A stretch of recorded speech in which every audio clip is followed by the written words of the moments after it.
Nako Kuya Kim, malapit na naman ang holiday season. Ibig sabihin, asahan na naman ang unti-unting pagtindi ng traffic. Ikaw ba, naiipit ka rin sa traffic lalo na kapag holiday rush?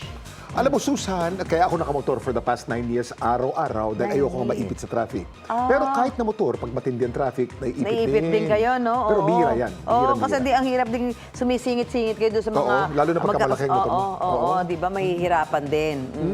Alam mo, Susan, ang isa sa mga laging problema sa traffic, ang Commonwealth Avenue. Para maibsan daw yan, pinag-aaralan ng MMDA na maglagay doon ng bus lane gaya ng bus carousel sa EDSA. Yan ang dambuhalang balita ngayong hapon ni Nico Wahe.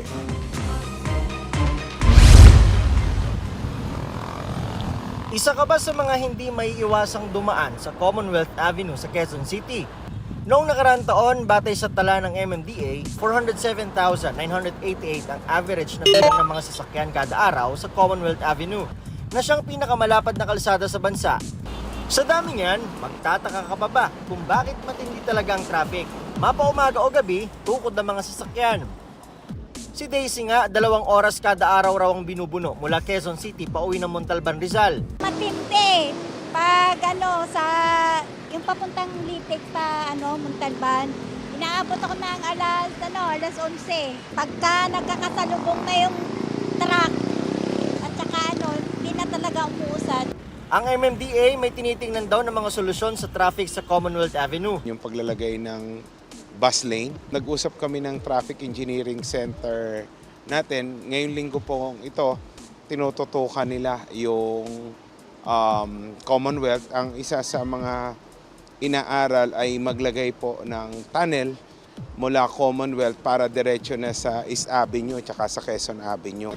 Hindi pa malinaw sa ngayon kung paano ilalatag sa Commonwealth ang bus carousel.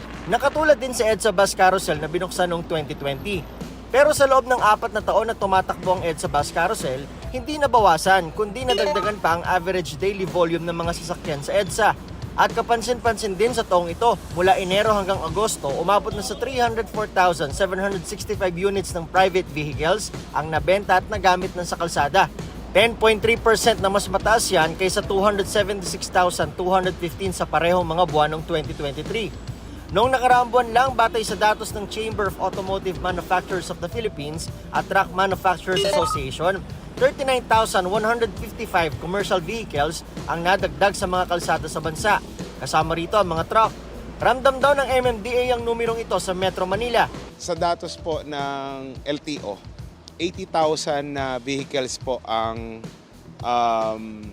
nadadagdag sa atin kada buwan. Kasama po dyan yung mga motor, bus, truck, at 40% po niyan ay rehistrado sa Metro Manila. So dito po yan nakabase.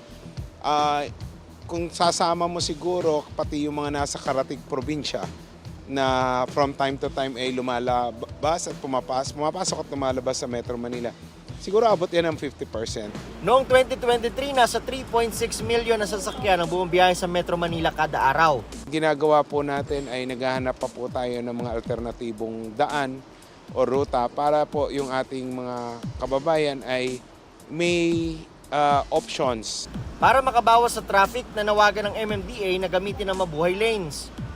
Para sa GMA Integrated News, ako si Nico Wahe at yan ang dambuhalang balitang dapat alam mo.